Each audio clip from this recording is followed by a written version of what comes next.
Okay, so we have probably seen one of the most dramatic conclusions to an arm wrestling event ever. Give me my hammer, I won this shit. I mean...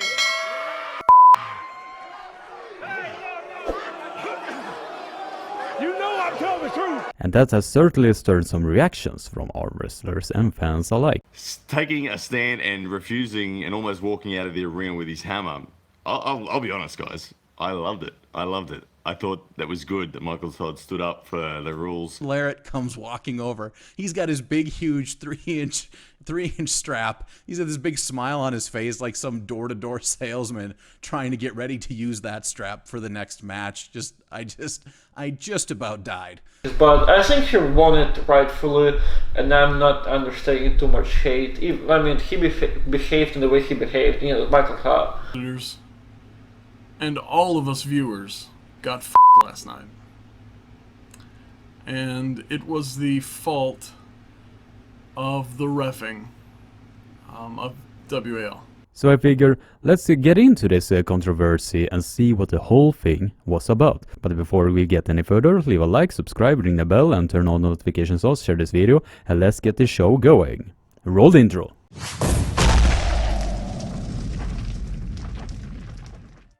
Okay, in case you have been sleeping under a rock this past few days. Good morning!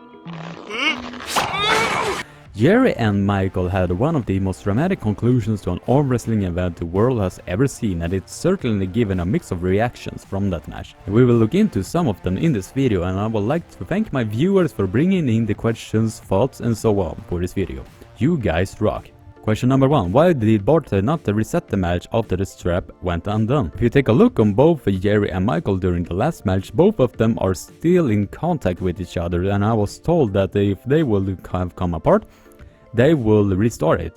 Leonard Harkless saw the match and he made the comment of that grip they had did not completely come apart. Even under international rules and USAA, the match will have continued. It doesn't help that they don't have a 1-inch strap, but that is another story. Question number 2.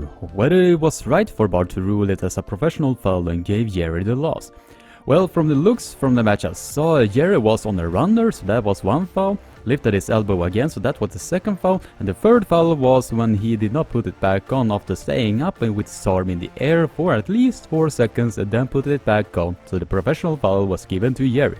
Bart, in my opinion, made the right call by doing so, because it happened the same way when Dave faced Devon and lost the same way, which I will get into in just a few. Question number 3. Whether it was true that Devon suggested to Jerry to foul like that. Well, as you know how I like to make my videos, I'm going with the analytic approach. I contacted Devon himself and wrote this to him. Hi Devon, congratulations for your victory against Wagner, that was really epic. I have a question for you. I am making a video about the controversial drama that happened and my viewers gave me some questions that they want some answers from, and one of them was if it was true that you suggested Jerry to foul the way he did. So my question is it true that it was so? And Devon responded back and wrote this back to me. Thanks Devon for allowing me to show this message.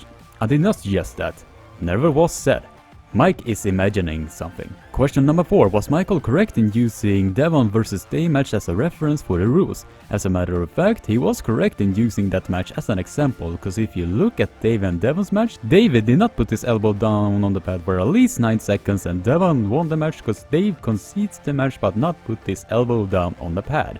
Question number 5. Why Michael never went to the King's Move? Because in his and Rebecca's live stream they made, he said that he felt that he was evolved and wanted to show that he could win against Jerry without relying on the King's Move. And he always gained so much hatred for that move, so that might was his way to say, I can pull above the table. What are you gonna do about it?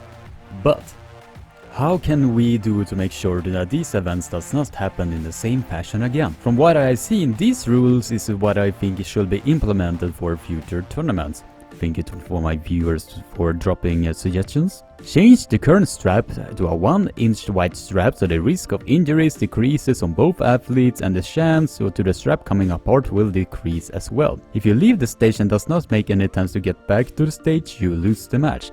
If you leave the elbow in the air with no attempts to put it back on, you lose the match.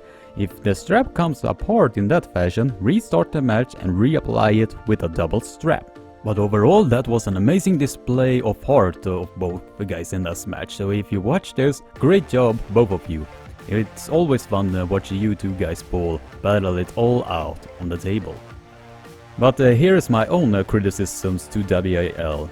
And if you are watching this, the rules need to be more enforced in order to have more fair game, because it's very often that I see that the rules is spent on multiple times, so if you want more people to respect the league, the rules need to be more enforced in my opinion. And the strap really needs to be switched out to a bit wider strap, because the integrity of the strap was lost in their match and it could have potentially injured either one really badly if the match would have continued the way it did. And to the outburst that happened, it is really unfortunate that it happened the way it did.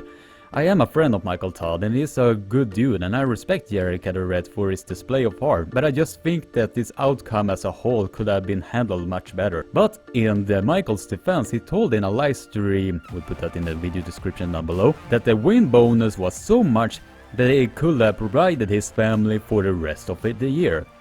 So I can see where he was coming from and why he reacted the way he did. And in Jerry's case, from what I have seen, he was confused with the whole system, what I've been seeing on social media, but it is what it is now.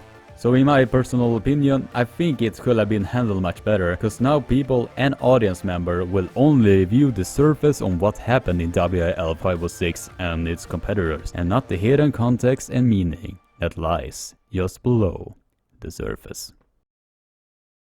Hope you guys liked my analytic video, because it took me a long time to make, so if you liked it, be sure to leave a like, comment down below what you thought of the event as a whole, subscribe, ring the bell, turn on notifications, also share this video, and have a nice day, and keep being awesome.